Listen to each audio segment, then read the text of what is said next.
The Downtown Business Alliance Bonita Springs City Council District 2 and 6 Candidate Forum.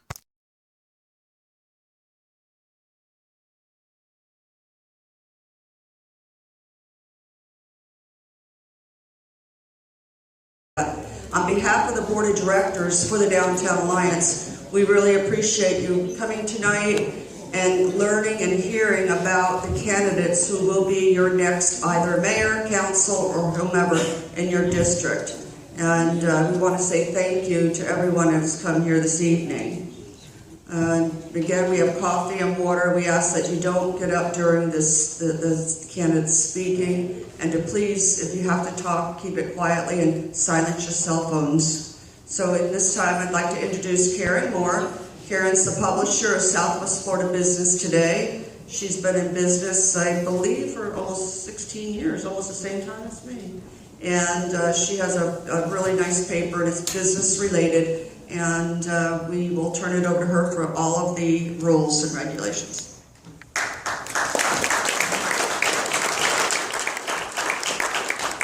Thank you, Trish. Yes, I had the honor of moderating this panel 2 years ago, and I must not have screwed up too badly because they asked me back. So, or Trish is being nice to me, one or the other. So I'm really happy to be here. It's an honor to be here, an honor to be asked. And I'm one of those people who has to take off my glasses when I'm reading, so I'm doing just the opposite of most of you. I'm going to move right into the setup because this is timed and we want to make sure we're out in 2 hours and that our candidates all have enough time to speak. Unfortunately, City Council District 6 candidate Carolyn Forbes, who is planning to participate, is unable to be with us here tonight at the Candidates Forum. Now, to cover the format for tonight's forum, as Trish mentioned, please stay seated during the forum. Also, please, right now, silence those cell phones. I checked mine before I walked in this building. That would have been embarrassing, right? Then, the way we will move through the evening, first we will hear from the candidates for Districts 2 and 6. Then we will hear from the mayoral candidates, and they're each going to be getting the same questions. So I'll be going back and doing the questions for both groups. Then, after the mayoral candidates are finished answering the questions we have prepared in advance, we will take questions from the audience. And I believe there's going to be index cards circulated that you guys will be able to submit questions.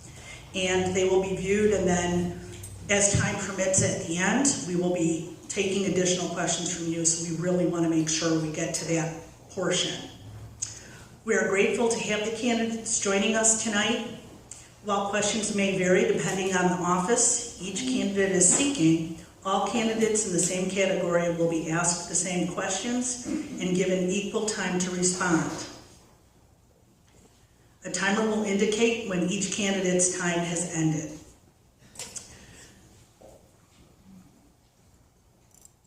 Oh, I jumped ahead on my script. Okay. So, all candidates will be given 2 minutes to respond unless otherwise noted. So there's a couple of two-part questions, and I will announce the time for those two-part questions when we get to those. So, are we ready to get started, everybody? Yeah. All right, let's get started with the City Council candidates and get this forum underway. Here's the easy part, introductions. Let's begin with the candidate introductions, including why you are running for office. Remember, 2 minutes apiece. And I'll start immediately to my left to keep it easy for myself, at least for this first question. Good evening. Thank you everybody for coming. Thank you to Lions Club for hosting us. And thank you to the Southwest Florida Downtown Alliance for putting this together for us tonight. When I ran for this seat originally and was fortunate enough to win, I ran on finishing our downtown, which, as you know, is well on the way to happening. That was something that had about 3 false starts. And then 4 years ago, something changed. And now we have the food truck park, we have Collier coming down, and we have a lot more things coming in down the pipe for our downtown. The second thing I wanted to do is I wanted to protect our water. Well, we did the second phase of the bioreactor. We're now pumping water out of the Imperial, cleaning it to 90% of all the harmful phosphate and nitrates that are in the water, pumping it right back in. We won an Environmental Stewardship Award throughout the entire state for that. Very proud of it. And then I said I wanted to make our city safer. And there's two ways that I wanted to do that. I want to do that through road projects. I'm very happy to see, if you live in Rosemary Park, you've seen Bonita Drive. Rosemary Drive is also getting the same type of improvements. Ragsdale's getting some improvements. East Terry's is getting improvements. So the roads are a lot safer than they were before.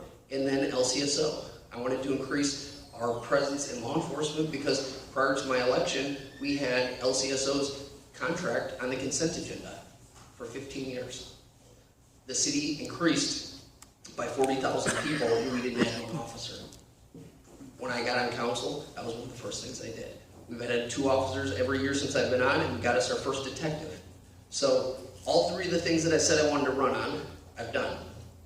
Ever since I've been elected, our crime rates have dropped, our property rates have increased, and Bonita has become one of the most coveted places in Southwest Florida.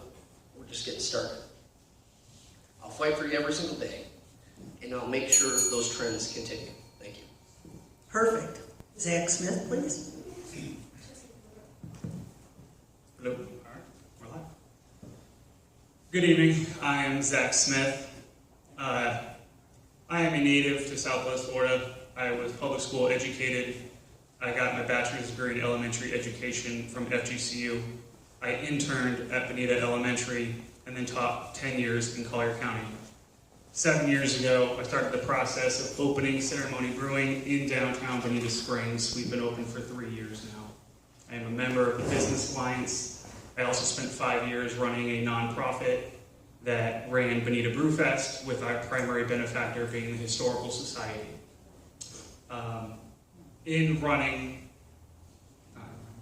In my process of opening Ceremony Brewing, I got a very intimate understanding of how our city works. I am probably one of the only people up here that actually owns and operates a business in our downtown corridor. Not only do I live downtown, I employ people that live in the city of Bonita Springs, and I am face to face with our citizens every single day. I've understood a lot of the wonderful things that our city does, but I also got a very close look at some of the things that our city can be improved upon. I wholeheartedly believe that I would not be here if I did not have something to offer this city. There's a lot of things that can be done to improve our beautiful city, and that's why I am taking this opportunity to run for council and bring my experiences forward and try to better our citizens. Thank you. Thank you very much. Let's go ahead down to Jim. Good evening. Are we working? There we go.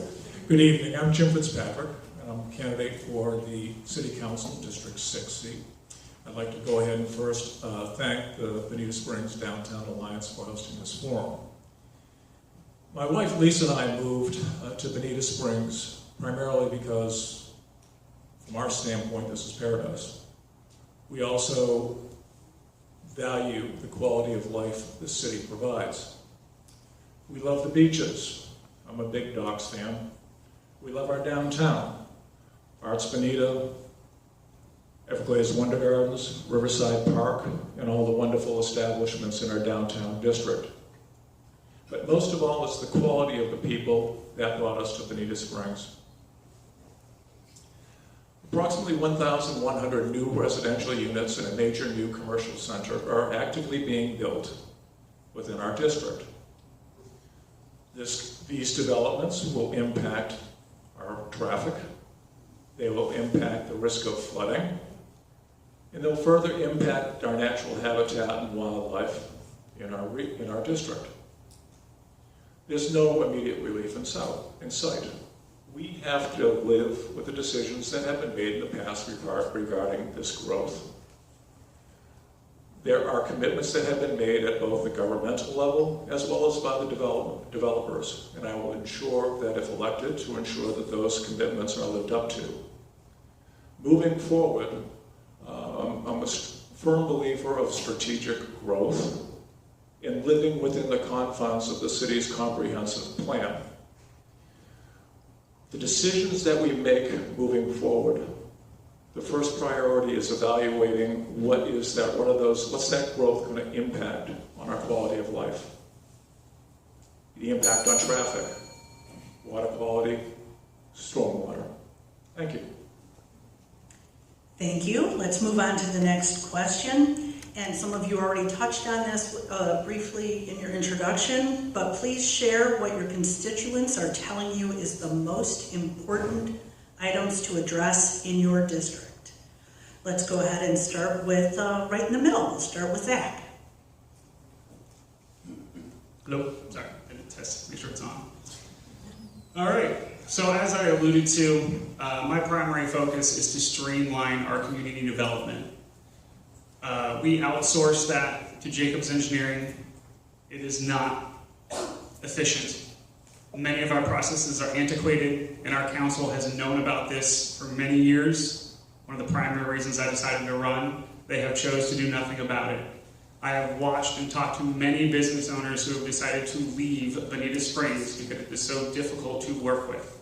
The process takes so long. The city does not meet their own deadlines. Jacobs Engineering is one firm, yet they're in two different offices with BSU and community development. So my primary goal is to make it easier and more efficient for business to come to Bonita Springs to support our downtown growth.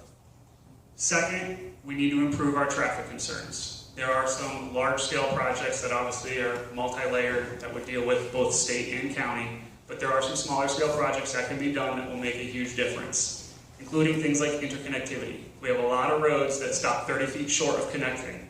We need to make sure pedestrians can access easily. We are shoving a lot of traffic down main roads while private communities put up gates and roads dead end, like I said, 30 feet short of another road access point. So we can alleviate traffic concerns, both small scale and large scale. Third, my priority would be focusing on our natural resources. I gotta speed this up if I'm gonna run out of time. We all live here for the beach, so I moved to Southwest Florida. How difficult is it to access the beach? It is entirely privately owned. The beach access points are limited. There's not enough parking. The amenities at the beach at Barefoot have been down since the hurricane. We as locals can't access our own resource that we pay for, that we live here for. The same goes for the Imperial River. We have no access points, no ways to utilize it. Thank you. Everyone's using their time. That's a good thing. Jim. 1A and 1B, traffic congestion, 1A. 1B is the risk of flooding. And a close number 2 is what's going to happen to our natural habitat in the district. From a transportation standpoint, congestion standpoint, the choke point is Bonita Beach Road. And until the long-term solutions at the intersection of 41 and Bonita Beach are taken care of, we're going to have to live with it. But we're going to have to go ahead and watch and get the flow of traffic around Midtown development in place, taken care of, so it minimizes that additional congestion. But with 1,100 new residential units between Terry Street down to Bonita Beach Road, we're just going to have more. We got to look at it from a stormwater standpoint. The city did a great thing with the East Terry Road improvement.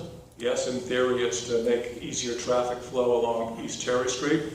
But the underlying benefit of this project is mitigating the stormwater risk that that Morton Grove area has had to contend with during heavy and tropical storms.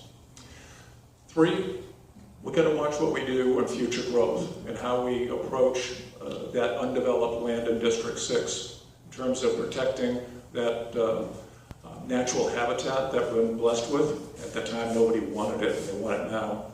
And also the wildlife that lives there. So those are the 3 things that are concerned with within the community. Great, thank you, gentlemen. We will move on to the next question. Oh, Jesse, my goodness, slap my hand. Oh my gosh. I'm just moving right along. We're good. We're doing so good on time. I'm moving right past the candidates. No, I've got a number of things, but Good. okay, so let's start with Traffic. I hear your pain on traffic. We have been working on traffic. I think the things that are going on in Terry, the things that are going on Bonita Drive, the things that are going on Rosemary Drive, are all going to help contribute to the solutions. When I first got my start, before I even ran for council or knew I was running for council, one of the first things I did was, you may remember this, some of the folks in the room, I know Fred Forbes was already on council this time. They were trying to do a flyover on 41 Beach Road.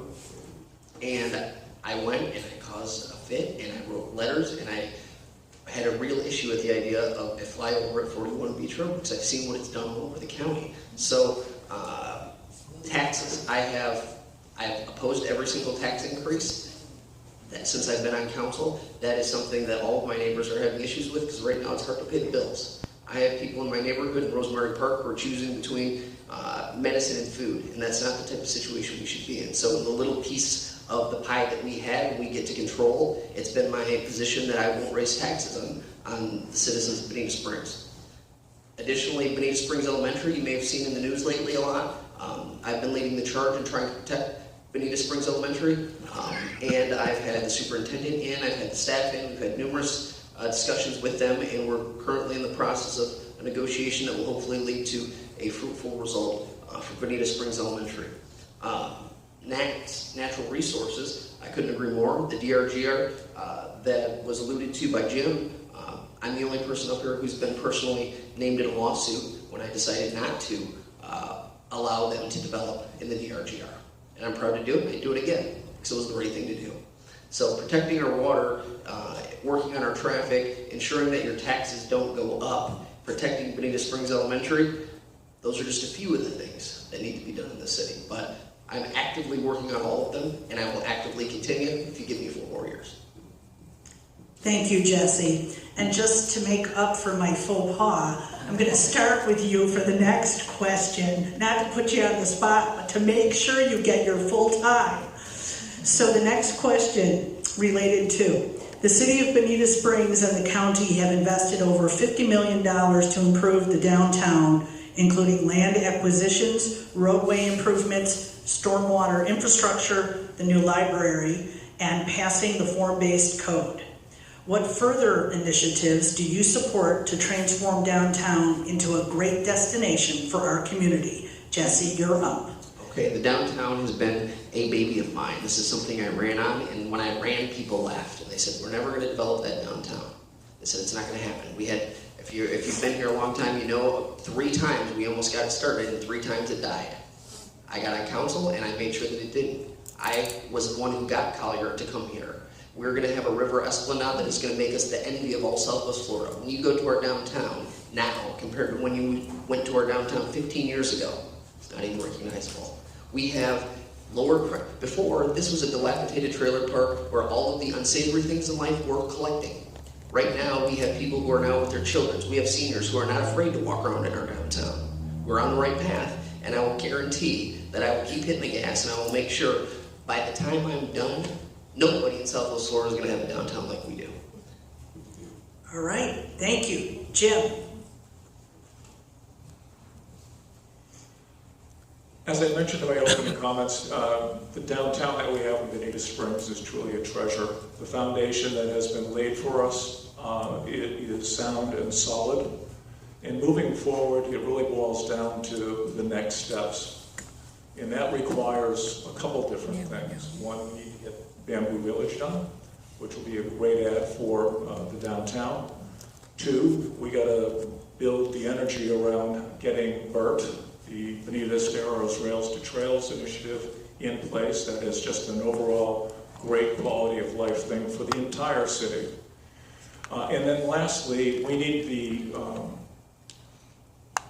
development organization of the town and all of the city council members and mayor to become cheerleaders for our downtown and all of our retail vacancies that are out there. We have a lot of opportunities for new businesses to come to the area, to employ a lot of people, and I think that's just critical that we have to become cheerleaders for the downtown to go ahead and facilitate the growth and building upon this foundation that's been started. Thank you very much. Zach. Well, who knows more about running a business downtown than a guy that runs a business downtown. Yes, the city started the process beautifully when they first started improving Old 41 Road, but they did that construction and still crickets. I am very proud to say that myself and a few other locals made the brave choice to go in, rehab old buildings, and open some of the first new businesses in downtown Bonita in many, many years. You have places like Ceremony Brewing, Chartreuse, what Brandon and Caitlin have done with Boho and the coffee shop. You know, I'm proud to say that we had the guts to go in and start, and now we're starting to see, in conjunction with the brave few that started and what the city has done, now we're seeing some larger investors come into play with multi-million-dollar projects. But one problem we're seeing is the city does not know how to deal with redevelopment of the old properties that are there. As I mentioned, it took me 4 years to rehab my building because the city did not know how to address those permits in dealing with old buildings. We have some old buildings on Old 41. We have to learn how to allow local business operators to get in there and rehab those buildings and get them repurposed for a new use, whether that be rezoning or adapting some of the building code that's there so we don't have to tear down every old building. We also need to ensure that locals still have their place, and we are not forcing out the locals that have been here for generations. So often we look at these multi-million-dollar projects and want to force out the local businesses, but Bonita would not be Bonita if it weren't for some of these businesses that have been here on Old 41 cutting their teeth for decades. We need to make sure that Bonita maintains a place for the locals and a place for the working class. We don't need it to be another downtown Naples where we force every independent business out. Right.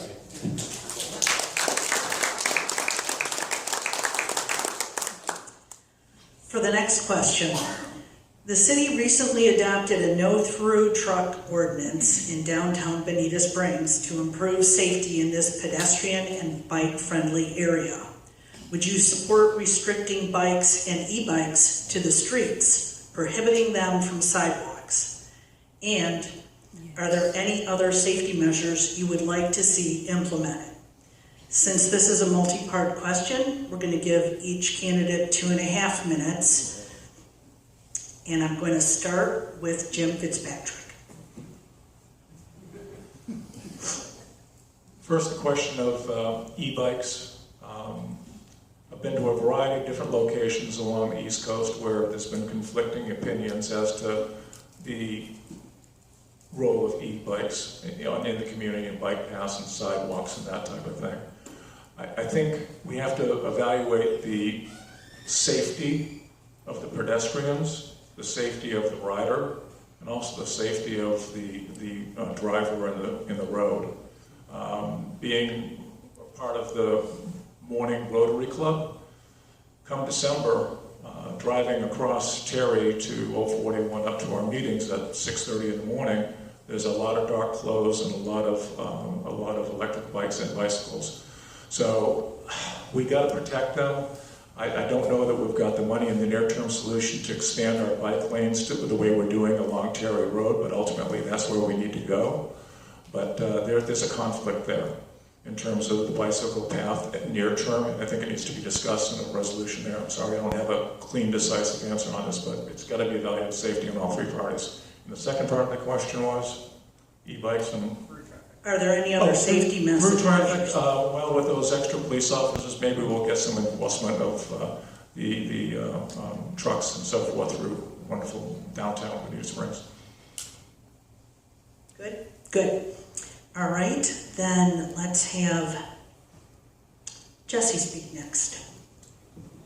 Yes, for through traffic, I was proud to be the council person who actually did the green sheet that created the ordinance for the no through trucks in downtown. So I'm obviously supportive, and I would obviously want to do that again.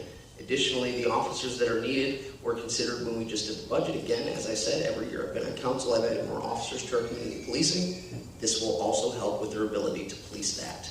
As far as the e-bikes on the streets, we have a bike pedestrian committee, and they are excellent. And I would defer to them, and I would have them give me a study in regards to the safety and numbers of comparable cities that have done these type of ordinances, and if this is something that we find would be beneficial, not only for traffic flow, but additionally also, and more importantly, for the safety of the citizens who are on the bikes, who are voters just like the people in the cars. I would move based on what those studies said and what is the best thing for our citizens. Thank you. Zach? So, obviously living in District 2, I live very close to my business, so I'm often riding my bike to work. We also have a weekly bike group that rides around downtown. So this is something very near and dear to me. First and foremost, we need to support the Burke project. It's going to be a fantastic addition to our city. It's just going to be beautiful. Our residents will really benefit from it. It'll help draw tourism. But I think the underlying issue is it's going to tremendously increase pedestrian safety because it's going to get all of the pedestrians off the main arteries and somewhere safe. I think it was a terrible mistake that we did not include bike lanes on Old 41 when we rebuilt it. E-bikes are a part of our community. It is the primary mode of transportation for many of our residents. And so this is not, a leisurely activity. They need to get to and from work. Sometimes that is not during the best time of day. So we need to make sure that we have adequate sidewalks, bike lanes, and lighting. Even some of our lighting downtown is not very sufficient at night. We have very limited crosswalks. In fact, from Bonita Beach Road, the nearest crosswalk is up by Shangri-La. So everybody trying to get to and from Esplanade, where Boho and everything is, or down by me, there's no crosswalks there. There's no trash cans, there's no benches, so we need more crosswalks, we need more lighting. The through traffic trucks, great in theory. I was at the council meeting. I remember even Jesse had some concerns of how do we police that? I have deliveries that are coming every day. New projects are being built on Old 41. They need trucks to get through. It is a very difficult task to police. The signs are up now sending trucks down Dean Street, which is heavily residential, right in front of the elementary school. So now we have large trucks that have been diverted through a neighborhood. It was a great theory, but I don't know if it was executed accurately. And again, it's going to be very difficult to police. Believe me, I do support it, but I think we need to find a better way to manage it, and definitely need to be redirecting those trucks elsewhere. I believe that will be resolved by opening up some other arteries, so we're not forcing all these vehicles down Old 41. We need to give them alternative routes to get where they need to get. Yeah, that's going to be our best bet. Okay. Thank you very much. We're going to move to the next question then. And this is another two-part question, so we're going to have the same situation where we're going to give the candidates each 2.5 minutes. Downtown Bonita Springs boasts multiple parks, including Depot Park, Riverside Park, Banyan Tree Park, and Island Park. What should be done to maintain and enhance these parks? And what is your vision for these parks over the next 4 years? Let's go ahead and start with Zach. So as I mentioned earlier, this is one of my primary concerns. When people look where they want to live, it's not just the neighborhood, but it's what their community can provide for them. Good parks, good libraries, these are things that communities are looking for. Many of our parks are lacking. They have not been updated for years. It took us, what, Jesse, 8 years to rebuild the skate park. The playgrounds are deplorable. We don't have pickleball courts. We don't have volleyball courts. We are missing a lot of things that communities are looking for. We need to move forward on the splash pad project. We can upgrade our pool. All of these things we need to be moving forward on more quickly. It has been neglected for far too long, and as I mentioned, we're supposed to be paradise. We're supposed to be a beachfront community. We need more on the beach. So let's focus on gaining some property down on the beach, building amenity, concessions, parking, all the things that our residents need to access the beach. Same needs to go for more public-facing opportunities on the Imperial River. It's beautiful. Collier County doesn't have a river like we do, so let's give our residents access to something that they can really be proud of and build upon that. Thank you, Zach. Jim.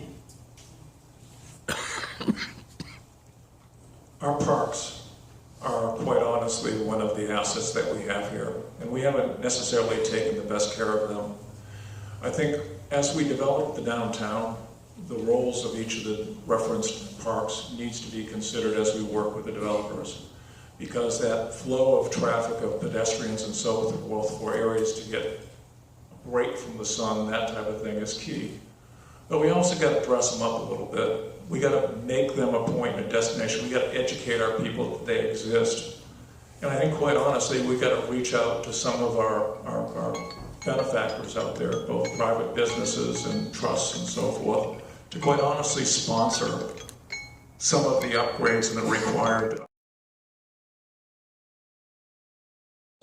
to state their priorities in terms of what they want out of these parks, like Zach alluded to. There are countless issues here that require a lot of different money, and some of that money does not necessarily have to come from taxpayers. I mean, those can come by civic partnerships with businesses and so forth in the area. They just have to be sought and agreed to. Thank you. Let's move on to Jesse. Okay, so there's a couple things I just want to clear up before I get into some of my answers. I've heard a couple times that the beaches and the access has been a problem, and I couldn't agree more.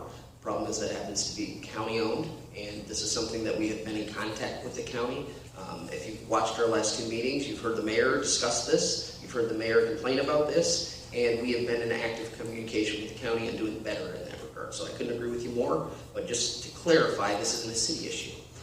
Second, we already have 4 access points on the Imperial River, so the idea that there's no way to access the Imperial River is not accurate. Next, we do have pickleball courts. Has anybody seen the YMCA? Number of pickleball courts in the YMCA. Additionally, I'm in contact and discussion with the CEO of the YMCA to discuss more pickleball courts over there on that property. This is something we discussed about 5 years ago. We're about to dust it off and revisit that. Next, we do have a splash pad. I was really glad to hear that we should get a splash pad. And that, I was really glad to hear that we need a new pool, because we actually just approved that in our last budget. So we have a splash pad and we have the new pool. I think it's a great idea. I couldn't agree more, and I'm really glad to have just signed off on that budget. And the last, Rosemary Park is getting soccer fields. We have a lack of soccer fields in this city like you wouldn't believe. We have such a huge soccer community. My son is one of the captains of the Wildcats, and they play over at Marnie Field. If you see that, we have electrical lines over the soccer fields. It's an embarrassment. We have, we go when we meet with all these other cities, and they come over here and they see we have porta potties and electrical lights over our soccer fields. Huge embarrassment. So I decided that we needed soccer fields. We have soccer fields coming to the back of the dog park, which is connected directly to Rosemary Park. So now those kids who are walking over to Marnie are going to be able to walk right out of Rosemary Park and walk right into those soccer fields. So, yeah, I think that's pretty quick, in under 2 minutes. That's all I got. Thanks. Hey, you packed a lot in there. It's all good. So let's move along then to the next question. And we're back to 2 minutes per candidate. How do you envision the City of Bonita Springs working with groups such as the Bonita Springs Downtown Alliance to encourage citizens to come visit and enjoy their downtown? I'm going to start with Zach. I'm sorry, can you repeat that? Yes. How do you envision the City of Bonita Springs working with groups such as the Bonita Springs Downtown Alliance to encourage citizens to come visit and enjoy their downtown?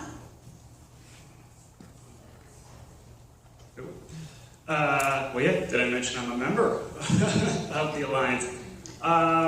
So first of all, to rebuttal Jesse, my point was, how long has it taken us to get these things done? How long have these properties sat empty where the city didn't make decisions on them in a timely manner? How long have we had Bamboo Village and nothing happened with it? So my point was, we should be moving more quickly.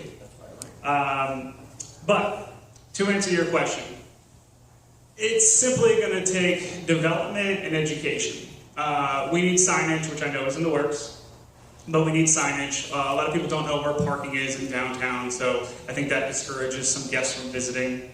We need to continue to support interconnected events and activities. I will say I think the city does a fantastic job. Our band shell probably gets used more than any other public park, in Southwest Florida. The number of events, it's almost every weekend, and it's fantastic. So I think that's one of those things where if you just kind of leave it to the independent operators, they will continue to grow and develop and bring that community to downtown Bonita. I know I work with, some of the businesses downtown. We organize the Halloween and Christmas bus crawl, where we take patrons around to all the different businesses in downtown Bonita, totally free, hop on, hop off, go visit other sites and enjoy what the city has to offer. We get people in from all over Southwest Florida to come see, many of which maybe have never been down here. So, business owners are very crafty. They'll find a way to get you in the door. So leave it to us, and we'll keep supporting. But the Alliance is a fantastic group to get us together and collaborate and find ways that we can work together to best service our city. And it's a fantastic organization. So if you're ever interested, you should look at joining. Thank you very much. Jim? As soon as my check's processed, I will be a member of the Bonita Springs Downtown. It's in the mail, it just needs to be cashed. But to that extent, I think the Alliance represents the commitment of the varying entities within the city to rally around a destination point. It now becomes leveraging their commitment. The city needs to continue to seek out businesses that can come in to existing storefronts downtown. It's got to be full. It can't just be an event downtown. We also, to everyone's point, parking, it's there. You just have to look for it. And I think there's probably a better job with signage that can be levied for it. And we got to point out some of our more second-tier events that get people in downtown beyond the 4th of July or any of the other large arts festival and that type of thing. I attended the Patriots Day celebration for 9/11 down at the firehouse this few weeks ago. And this is an under-attended event that, quite honestly, from a city and a community standpoint, I wish there were more folks there. But there are small things that different organizations do, host downtown, that open up our downtown to create greater awareness. Lastly, City Council, the business owners need to remain the cheerleader for Bonita Springs and specifically our downtown district. Thank you. Jesse? Yes, I think both these gentlemen are on the right track. I think, our events, we do a great job with events. Fiesta Bonita is an event that I was originally one of the founders of, from when I was in the chair of the outreach committee years ago, and that's grown every single year. Last year we had an international artist who was there. It was just absolutely amazing. The first step really was making it nicer. It had to be nicer. Nobody wanted to go down there because nobody felt safe. So we invested money in law enforcement. We invested money in $50 to $70 million, depending on how you want to look at it, and taking all of the electrical and sticking it underground. We did better sidewalks. We made it more aesthetically pleasing. We added trees. We did a lot to make it what it looks like today. Because again, if you were there 15 years ago, it's not even close to what it is now. We need to keep going in that same direction. The public dollars were the first step. Now we've made way for the private dollars to come, and it's actually happening. People are, well, you're going to keep spending all this money, nothing's going to happen. Really? Baron Collier's building our downtown. That company's 100 years old. They're going to be doing a river esplanade that is going to make us the envy of all Southwest Florida. We put the work in.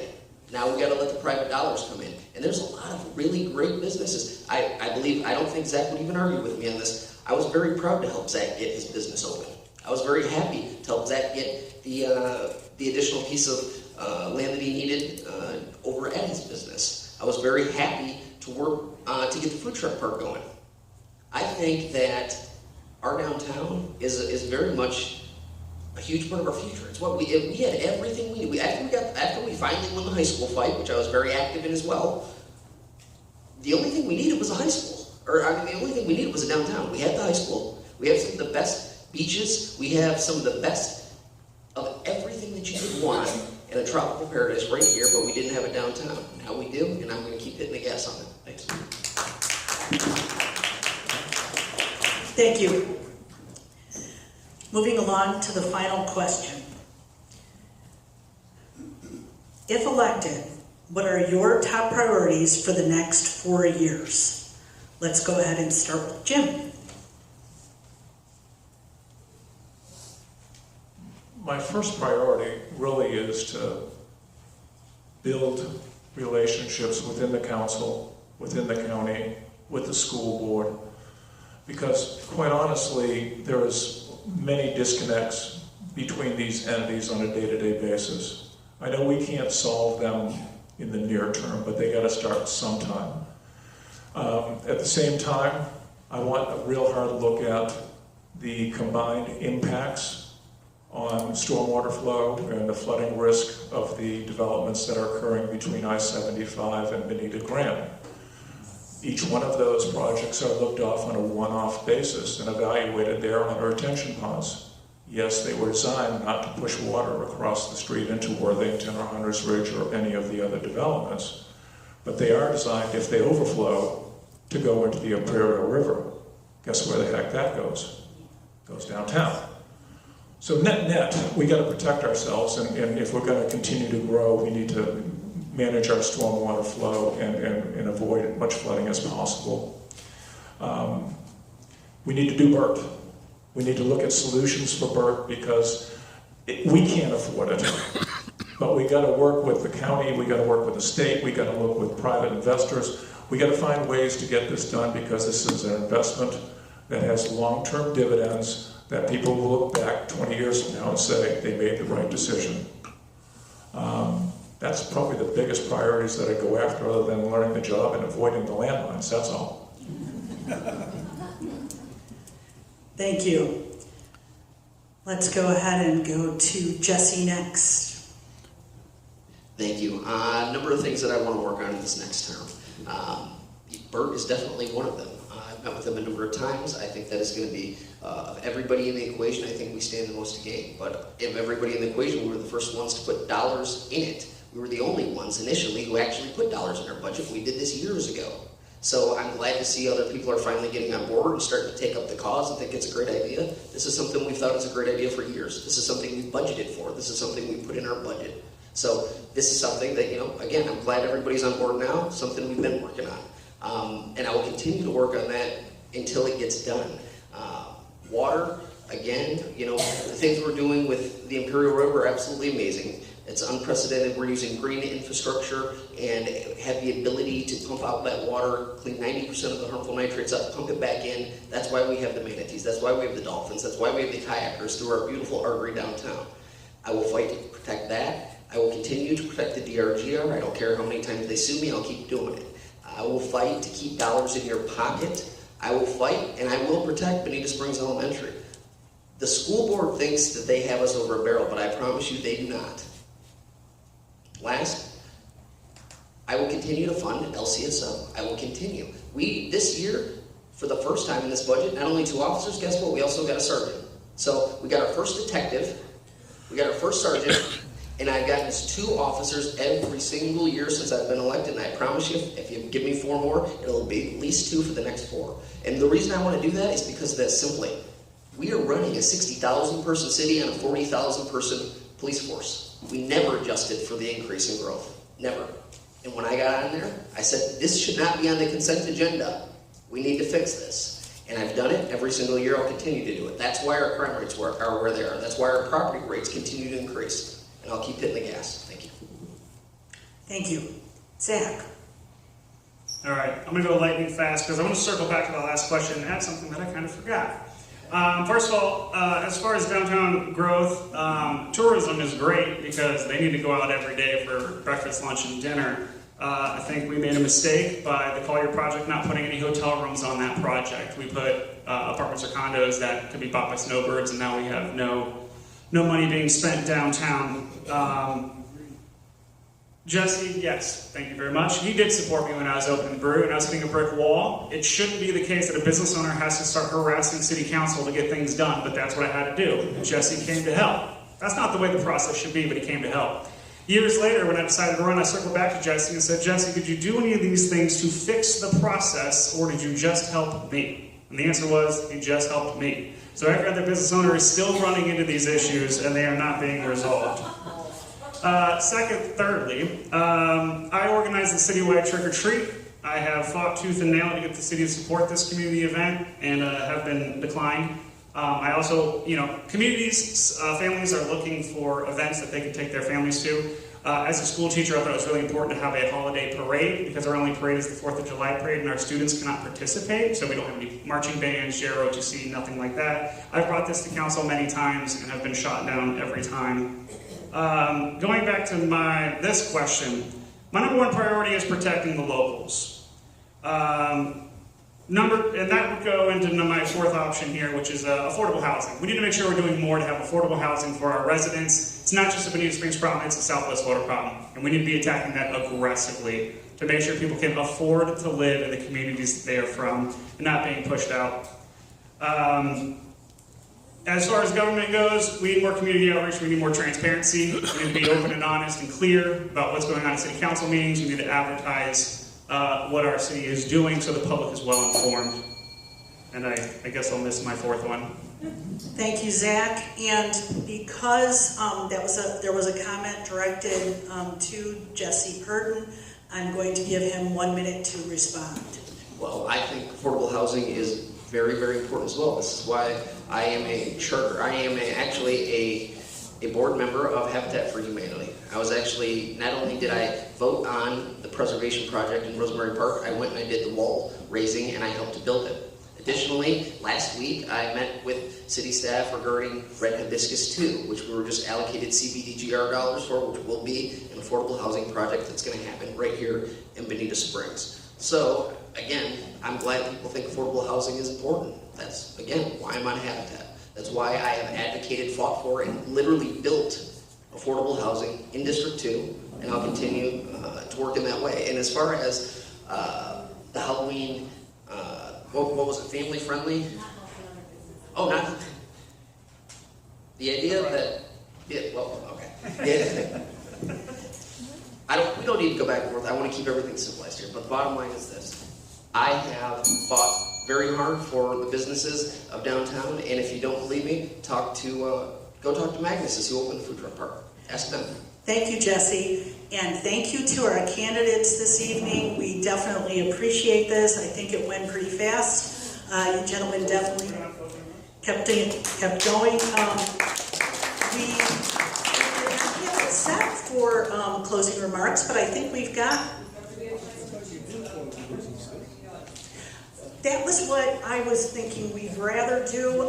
We were going to hold those questions to the end, but if you gentlemen are open to that. I would love to do closing remarks. We can cut down if you like. Let's see how we're doing on time. Once we finish this, we'll do these two questions. All right, thank you. What are your goals and thoughts around our youth? Great question. Glad that one got asked. And let's go ahead and start with Jim. We need to continue to partner as a city with the Board of Education and the schools to make them the best available schools to our community. Schools make and grow our values of our homes. Secondly, we have to go ahead and do our darndest to retain our youth here. We do not have enough young families, at least in District 6, that they need to be part of the community, and we got to keep them here after they finish high school and college.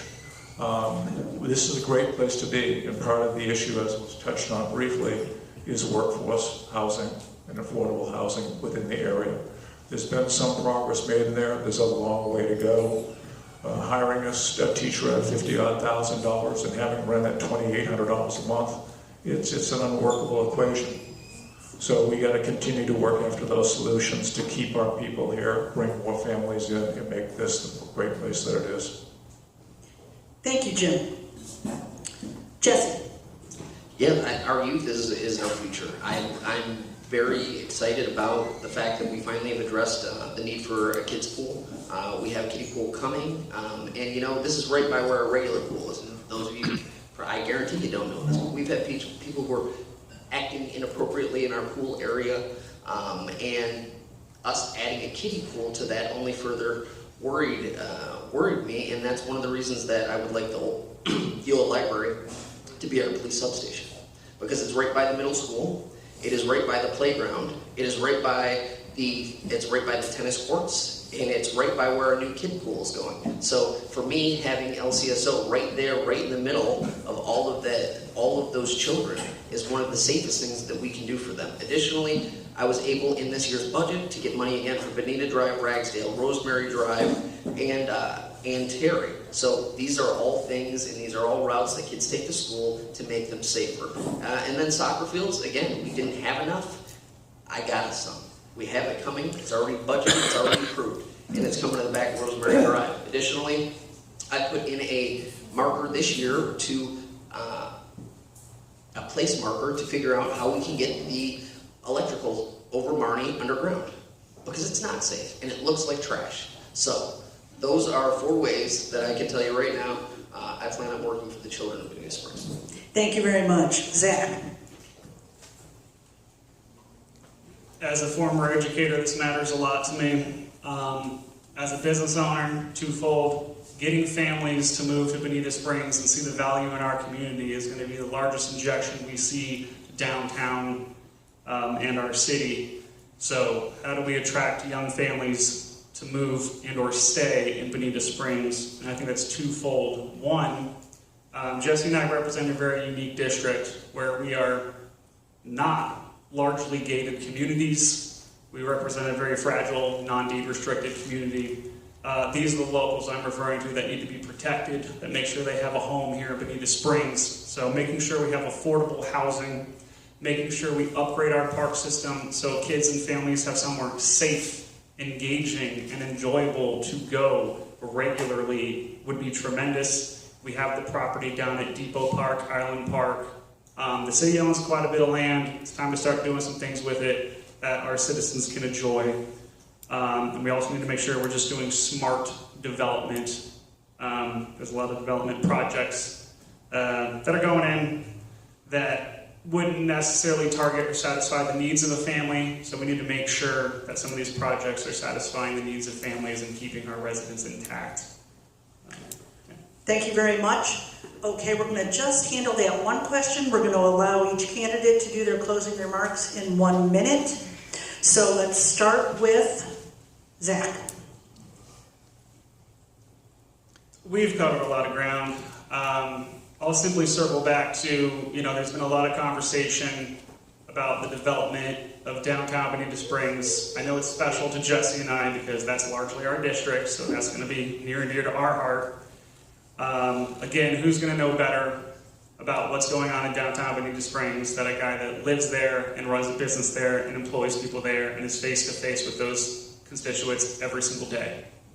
Not only that, most of you will find me any day of the week either at the brewery or at one of the businesses along Old 41. I'm out there, I'm transparent, I'm talking to the constituents every day, I know what they need, I hear them, I've been in Bonita a long time. I will fight for every resident of Bonita and District 2. I want to protect the locals. That's my primary goal. And I want to keep Bonita, Bonita. And we need to be careful about who we let in our who we let in. Very good. Thank you. Right on time. Woo! Jesse.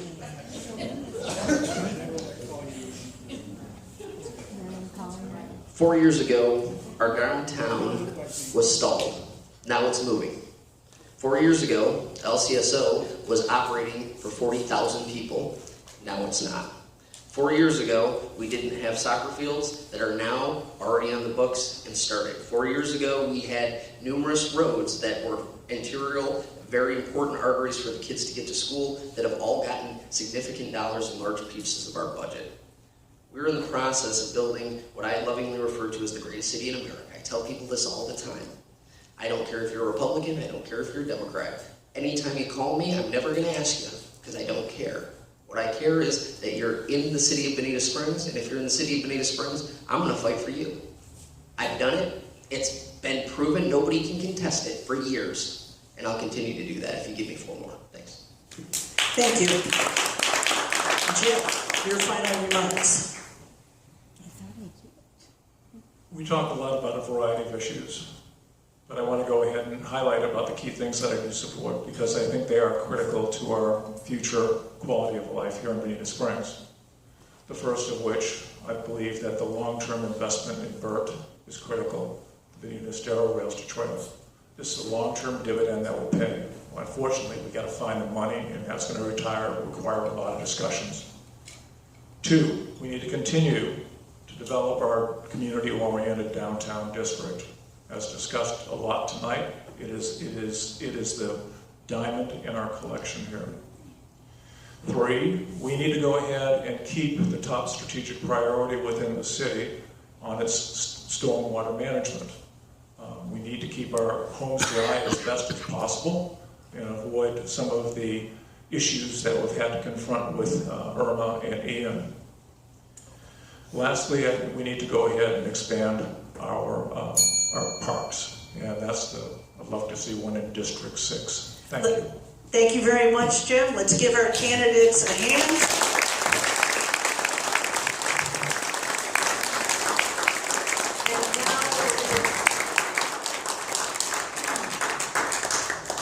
And now we're going to take about 3 minutes to get our next round of candidates up on the stage and get started and back on track.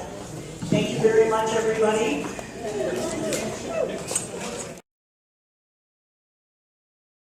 So what we will do at this point, I think, is where are our city council candidates? I know Jesse's right here. So would you be willing to stand from your seats and answer questions? Are you comfortable? I have 2 sets of questions here. Okay, better. You're right. I get to see you, but nobody else does. I'm only worried about me, right? Okay, thank you, Trish. Can you tell we're doing a little improv here? Here we go. Thank you for being so flexible candidates. I appreciate that.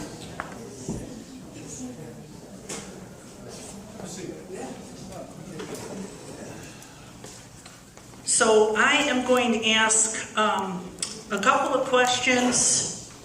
We'll do these, we'll still do the 2 minutes, and I'm going to ask 2 questions, and I think that'll take us through the evening. Let's do, wait a second, make sure Karen keeps track of all the candidates. We don't want to pull another, I don't want to pull another Jesse. I want to make sure we get to talk to everybody. I'm not going to skip Jesse, not going to skip anybody. Okay, so I'm going to ask the same question that we just asked about the sheriff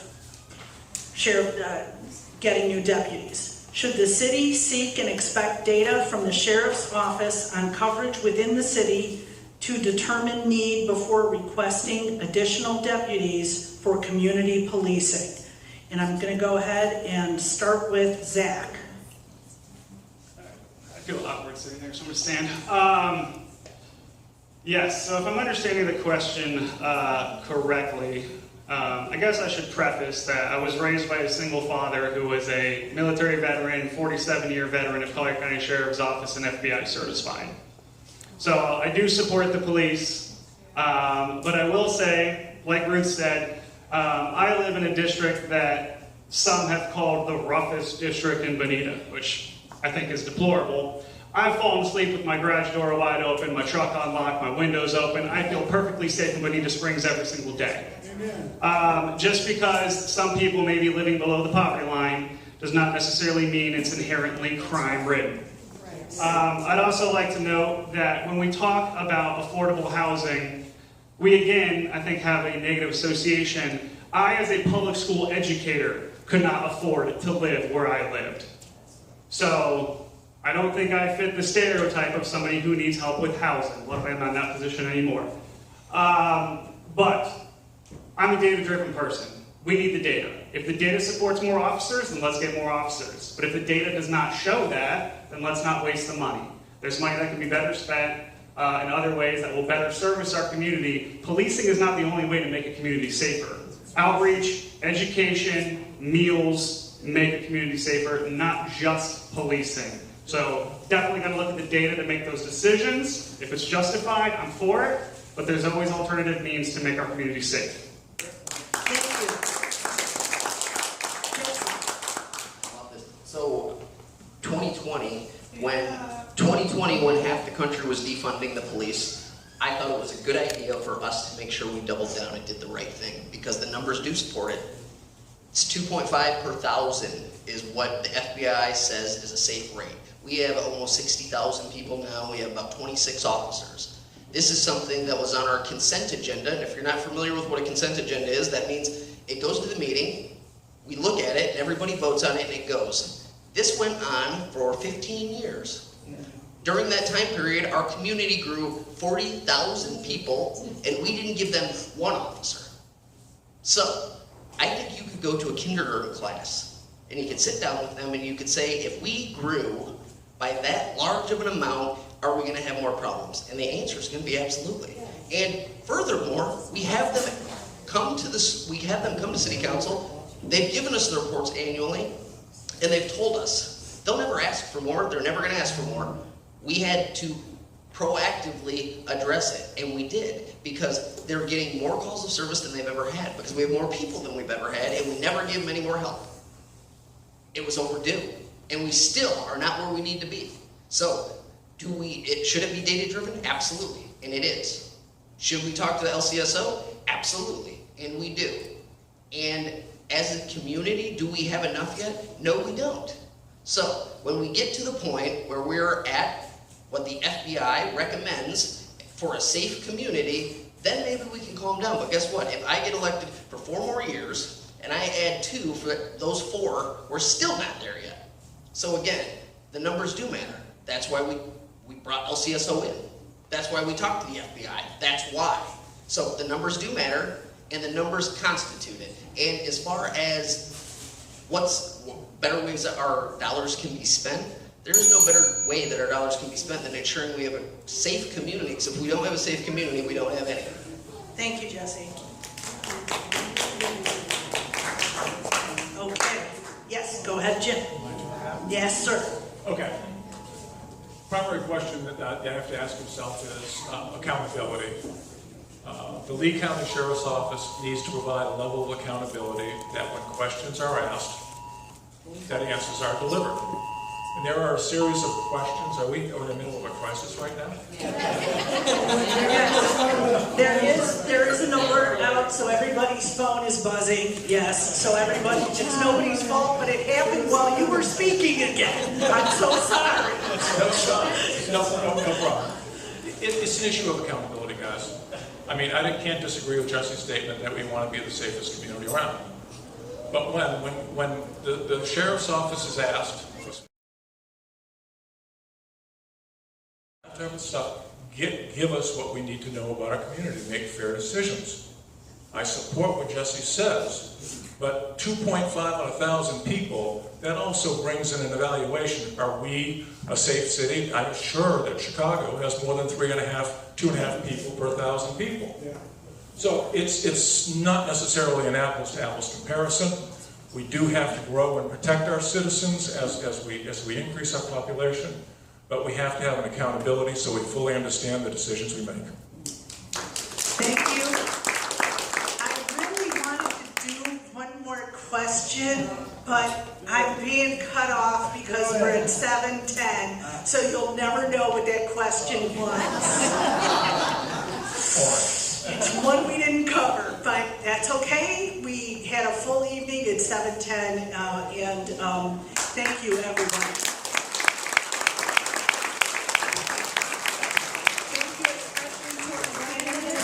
Trish is going to come up here and make some closing remarks.